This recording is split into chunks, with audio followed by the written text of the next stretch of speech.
और चलिए इस वक्त की बड़ी खबर आपको दें, सीटों को लेकर ये बड़ी खबर, एनडीए में नवरात्र में होगा सीटों का बंटवारा। दरअसल केंद्रीय मंत्री चिराग पासवान ने बड़ा बयान दिया। एक बड़ा संकेत उनकी तरफ से मिला है कि एनडीए में सीटों के बंटवारे शुभ दिन में होंगे। एनडीए में सीटों के बंटवारे पर उन्होंने कहा कि शुभ दिन है और शुभ समाचार मिलेगा। चिराग पासवान का ये बयान आपको बता रहे हैं। सम्मानजनक सीटों से कोई समझौता नहीं होगा। चिराग पासवान का पूरा बयान सुनिए। कि अब सीटों के बंटवारे चयन को लेकर भी चर्चाओं का दौर शुरू होगा। शुभ दिनों की शुरुआत है, नवरात्रि की आज से शुरुआत है, तो मुझे लगता है शुभ दिनों में शुभ बातचीत होगी और सब अच्छा रहेगा।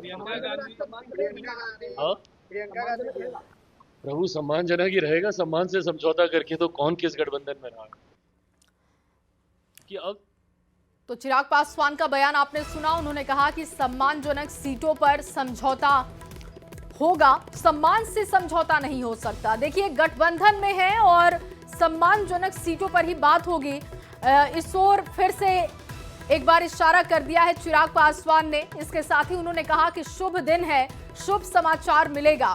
जानकारी इस बात की थी सूत्रों के हवाले से कि नवरात्र के पहले दिन यानी कि आज के दिन सीटों पर कुछ बातचीत हो सकती है, लेकिन फिलहाल वो स्थिति नहीं दिख रही है। लेकिन नवरात्र के दिनों में कुछ शुभ समाचार मिल सकते हैं। चिराग पासवान का ये बयान है। धर्मेंद्र कुमार पटना से ज्यादा जानकारी के साथ जुड़ चुके हैं। धर्मेंद्र, चिराग पासवान ने बड़ा इशारा कर दिया है। ये बड़ा इशारा यह है कि नवरात्र के दिनों में हो सकता है कि शुभ दिन चल रहा है और शुभ समाचार सीटों पर मिल जाए।